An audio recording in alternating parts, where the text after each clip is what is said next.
scoop after scoop, right? I gave her the ice cream, and you can see the delight in her face. And I said, Mom, is it yummy? And she says, very yummy, thank you. So in Cantonese, she says, "Hosei," right? And this little girl was actually 95 years old, right? And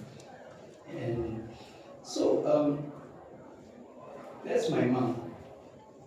A few months before this particular thing happened, um, this event, I attended a funeral with my mother, and it was the funeral of a particular auntie in church, right? And I took a look, at the void deck. It was full. Every single chair was filled, right? And I had to stand around and grab a chair for my mom.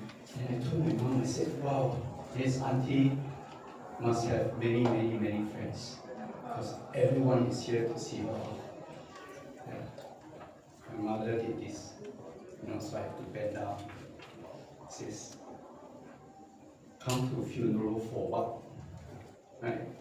When she was alive, nobody talked to her. And I said, oh.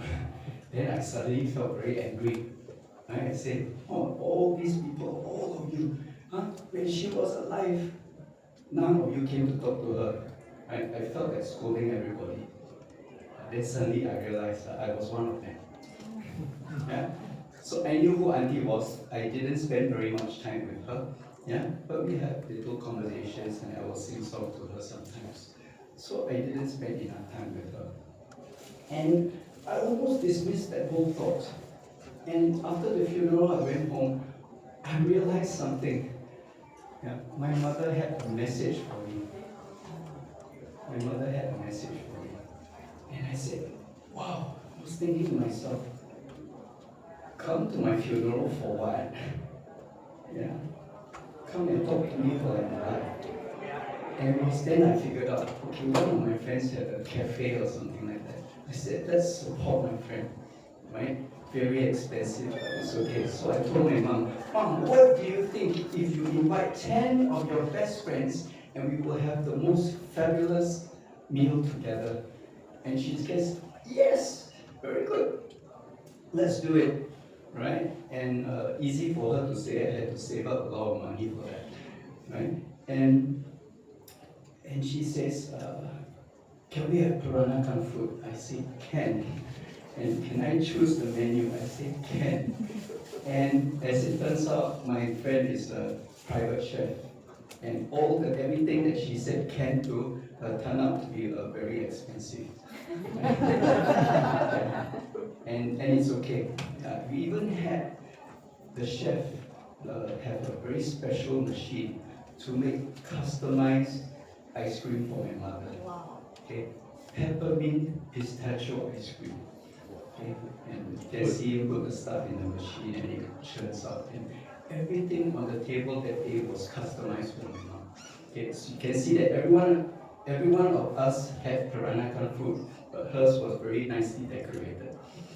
Okay. That very night after that dinner, my mother would call my brother, right? My brother lives in Australia. And she will tell him the story from beginning to the end. It was the best meal I ever had in so many years. You should have been there, and we were telling stories, and we were singing music, and we had lots of magic. And my brother was so impressed, right? And immediately after putting down the phone, he called in, and he said, next month, I want to host the next meal. Right? So it was from that month onwards, since I started the Happy Meal, we called it the Happy Meal. And we will hold Happy Meal once a month. Right?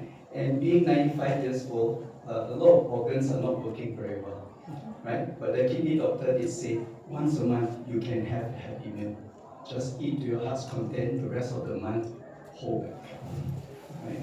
And my brother was so inspired. He actually flew back from Melbourne to Singapore and says, I'm hosting the November dinner, right?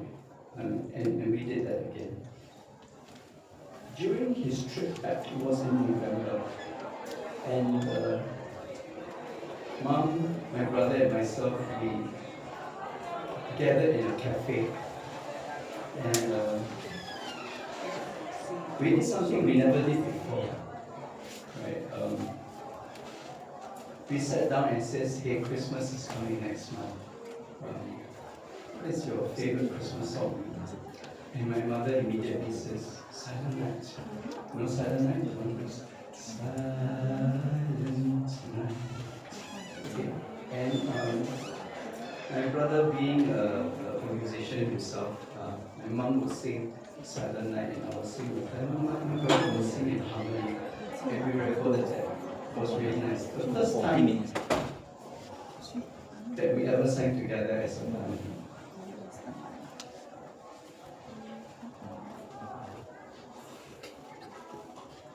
You know, one of the best ways to get your brother to pay for the next dinner is to get your mom to tell a great story.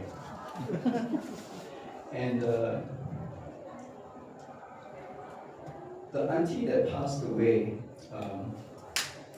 she lives in this road called Lonely Walk. And that's according to my mother. Right? I said the auntie that lives in Lonely Walk has passed away. And I said that's a terribly lonely sounding road. Right? And as it turns out, my mother being Cantonese, she doesn't pronounce things very nicely.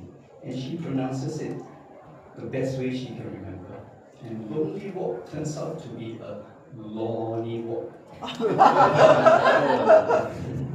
And that's my mother. You know, she has that great sense of humor.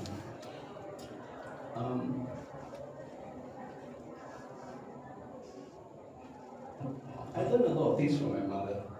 Right? Number one, you have to know what you want. What does she want? Ice cream. She wants ice cream. Okay? And definitely, when she wants ice cream, she also knows how to ask for it. Straight in your face, loud, and focused. I want ice cream. She didn't say now, but she actually wants ice cream now. Right? The other thing about my mom is that she has a great sense of humor. Yeah? And sometimes I think it's very deliberate. Right? Lonely Walk, my son won't remember. I tell him Lonely Walk, he will remember for life. And with all the stories that she has, all the episodes she has with my brother and myself, she will tell stories like that. Stories that we will never forget. About this time last year, my mom passed on. So I thought I was ready because she was 95 years old. I really thought I was ready. But 1 year has passed and still not ready.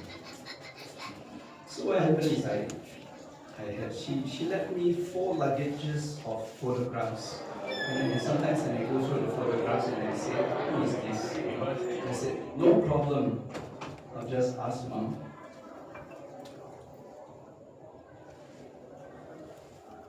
Then you realize she's not around anymore. So, to Mom, right? Heaven has got a lot of ice cream, a lot of custom-made ice cream, right? And to Mom and to all of us who can join me, okay, Mom. Sleep in heavenly